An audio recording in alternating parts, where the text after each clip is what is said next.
acompañado por dos personas, el doctor Carlos Rivas Echeverría, quien es adjunto del servicio adjunto de la unidad del sueño en Inglaterra y de la unidad del sueño del Hospital de la Clínica Llevans de Palma de Mallorca. Y vengo acompañada por Jaume, que es que lleva uno de nuestros equipos médicos y que estaba aquí y ha decidido venir a acompañarme.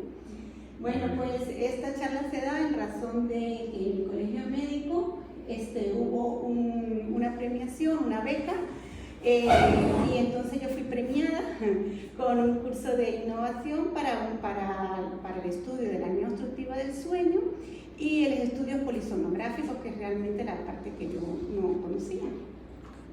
Vale, entonces para iniciar la charla tendríamos que hablar del síndrome de apneas e hipoapneas obstructivas del sueño. Entonces, ¿qué son las apneas y hipoapneas? Son episodios frecuentes de obstrucción de las vías aéreas, totales o parciales. Y que esto conlleva, de las vías aéreas superiores, que esto conlleva a hipoxemia, hipercapnia y el despertar con consecuencias agudas y algunas pues a largo plazo. Como os comenté, el tema que vamos a tratar aquí sobre todo es el estudio polisonográfico, y para el estudio polisonográfico la apnea es la cesación de la respiración por más de 10 segundos y la hipopnea es la disminución de la amplitud del patrón respiratorio, o sea, del flujo que entra por más de 10 segundos. Generalmente se asocia a una desaturación de oxígeno. Bueno, aquí os vemos una vía, pues lo que es el corte de las vías aéreas superiores, que está pues, que hay músculo y tejido conectivo y que realmente pues como es un puro músculo, en el momento que el músculo pues se relaja, usualmente pues obstruye, no en condiciones normales. Entonces esto es pues, notamos que en uno de los imágenes, como en este caso, observamos una obstrucción total de la vía aérea por caída del músculo en el momento que se relaja. Y esto es, pues, es una disminución del paso del aire de la vía aérea superior que produce un sonido que se llama ronquido y eso es una hipopnea. Bueno, ¿cuál es la fisiopatología del sueño? ¿Qué ocurre en la apnea obstructiva del sueño? Pues hay una apnea y esa apnea produce una asfixia, es una asfixia pues mecánica. Y esta asfixia pues produce una activación de hipoxia, hipercapnia y acidosis, con la consecuencia de la liberación de catecolaminas y glucocorticoides. Eso conlleva pues algunas patologías agudas y algunas otras crónicas. Las agudas pues tenemos la arritmia, la muerte súbita y como las crónicas pues la hipertensión, la diabetes, la obesidad y todas las demás. ¿Qué ocurre? Resulta que para que el paciente no muera esa noche de la asfixia, él despierta. Se despierta. Y eso hace que se active la parte de los microdespertares para no morir esa noche sin oxígeno. Me despierto y durante toda la noche estoy despertándome muchas veces. Luego más adelante vamos a ver la cantidad de veces que se puede despertar. Y esos microdespertares producen lo que es la fragmentación del sueño. El paciente se despierta muchas veces durante la noche y eso pues produce la somnolencia diurna, baja la concentración, un montón de problemas que conlleva despertarse muy frecuentemente durante la noche. Y bueno, aquí vemos la fisiopatología de las pandemias, una de las pandemias más grandes del siglo XXI, que es la hipertensión, la obesidad y el síndrome de apnea obstructiva del sueño, que comparten la misma fisiopatología.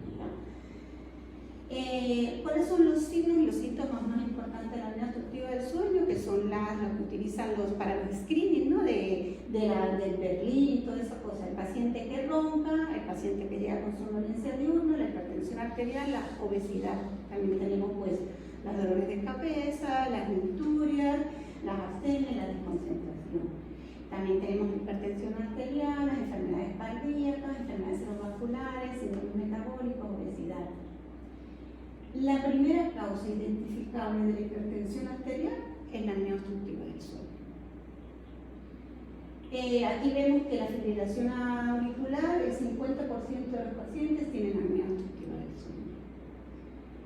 Y tenemos en las pacientes con la hipertensión que no se da el tratamiento, el 80% de los pacientes tienen apnea obstructiva del sueño. el 50% tiene problemas cardiovasculares y el 77% más o menos el 77% de los pacientes son obesos. Esto nos ocurre a nosotros, tenemos en la sala de espera un montón de pacientes con apnea obstructiva del sueño, pero no lo sabemos porque no están diagnosticados. Y bueno, pues, para esto me dieron mi premio y era pues para aprender a explicar lo que era el estudio polisomnográfico. Entonces, polisomnografía significa pues es el estudio de muchas variables durante la noche. En un tiempo se hizo en unidades del sueño, pero actualmente pues nosotros estamos trabajando con que el paciente se vaya a su casa con el equipo.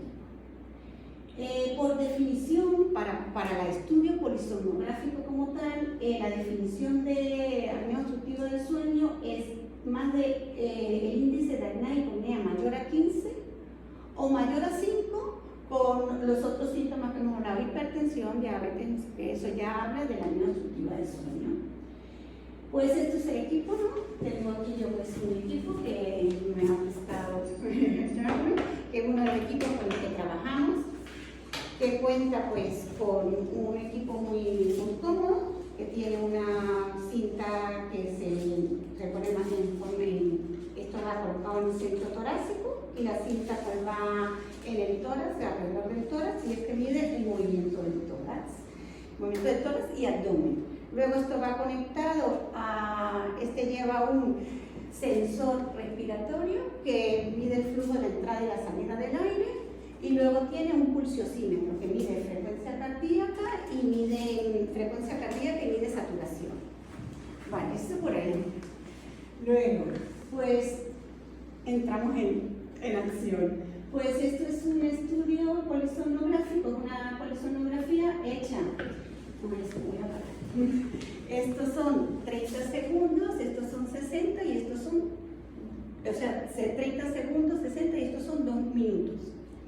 Y esto es una polisomnografía de un paciente, o bien sea normal, o bien sea que está pues, iniciando la primera parte del sueño, y hay que explicar un poco cada uno de los colores que tenemos acá. El color azul señala el movimiento del tórax y el abdomen. Entonces aquí vemos el movimiento del tórax y el abdomen. Esto nos muestra el flujo nasal, la entrada y la salida del aire, la entrada y la salida del aire que se relaciona con el movimiento del tórax. Luego pues aquí vemos la saturación, que está constante, se mantiene casi siempre normal, y es muy importante la frecuencia cardíaca, porque ella cuando nosotros dormimos, si esto todo va normal, es constante, siempre es constante. No nos pasa durante el día porque pues estamos agitados, hacemos cosas y esto se altera, pero durante la noche la condición normal es que ella esté siempre igual. Pues este mismo paciente ha empezado a soñar y ahora esto ya se ha complicado. Pues eso, tenemos igual, entonces tenemos lo que es el sensor torácico que nos está diciendo que el tórax se está moviendo, el tórax se mueve, pero no entra aire, no entra nada de aire. Y entonces, como el tórax se mueve y no entra aire, pues esto es una apnea obstructiva. Es una apnea obstructiva porque no entra, una apnea obstructiva del sueño porque el tórax se mueve pero no entra aire. Pero es que además podemos ver como la saturación inmediatamente cae, pero cae bastante, es que cae mucho. No es que cae un poco, sino que cae por debajo de 80, y luego podemos ver cómo la frecuencia cardíaca no solo cae, sino cae, fluctúa muchísimo, llega incluso a frecuencias de 38 en este caso, en este paciente en particular. Y luego en esta parte de la gráfica, que son solo 2 segundos de 2 minutos, perdón, son solo 2 minutos de una parte del estudio del sueño, que observamos pues que aquí el movimiento del tórax se da, pero entra menos aire. Hay una entrada, hay entrada, pero menos. Entonces esto es una hiponea. Vale, hay entrada, pero muy poca. Y esto conlleva también pues, a la caída de la saturación de oxígeno y como consecuencia también una leve fluctuación de la frecuencia cardíaca. Y bueno, aquí lo vemos pues en una parte de la noche que nos indica más o menos 11 de la noche a 4:30 de la madrugada, es una parte de la noche del estudio, y nos dice, bueno, este paciente en particular ha tenido toda la noche, nos dice el número de hipoapnea en morado, en rojo nos muestra el número de apneas, pero aquí nos muestra la saturación de oxígeno, cómo cae por debajo de 80, y todas estas fluctuaciones, estas espigas, todo esto, pues son todos los cambios de la frecuencia cardíaca, que aquí están las arritmias, los infartos y todas las alteraciones cardíacas que ocurren en la noche del paciente. Y entonces aquí introducimos el tratamiento, que es un CEPAP, que lo metemos a las 5 de la parte de la noche, que en este estudio que está acá, pues no, perdón. Acá pues no estaba, se nota que no hay tratamiento, el paciente está normal, y aquí pues introducimos el tratamiento. Y al meter el tratamiento, pues disminuye o desaparecen las hipoapneas, desaparecen las apneas, la saturación inmediatamente se mantiene hasta momentos que ya se mantiene casi en 100, baja muy poco por debajo de casi nada, se mantiene casi todo siempre en 100, y la frecuencia cardíaca comienza a mantenerse como siempre tiene que hacer, mantenida igual. Y bueno, este estudio, que es bastante complicado porque es bajarlo, o sea, leerlo es complicado, pues nosotros lo entregamos así.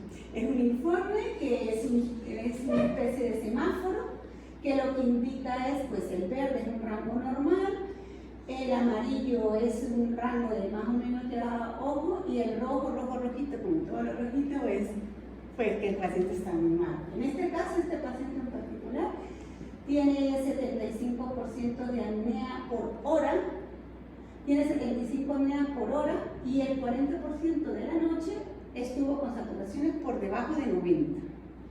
Y las frecuencias cardíacas también estuvieron pues muy variables. Este es un tipo de equipo que tenemos nosotros, y este es otro equipo que también es un informe de otro equipo que tenemos, que también, que sería este demuestra pues igual un semáforo. Los amarillos pues ya leve, el moderado, y luego ya pues el grado muy grave. En este paciente hay 27 hipoapneas por hora. Igual nos da otros parámetros además de esto. Y el tratamiento pues es el CEPAP, que es un ventilador mecánico invasivo que envía aire a presión a través de un conducto, un conducto, y luego llega a través de una máscara. Entonces aquí vemos cómo el paciente, pues en esta imagen que ya hemos visto, la vía respiratoria superior, aquí está obstruido, pero al meter aire, esto se abre y descomprime, y entonces entra el aire y disminuye por eso. Es el tratamiento. Y bueno, muchas gracias.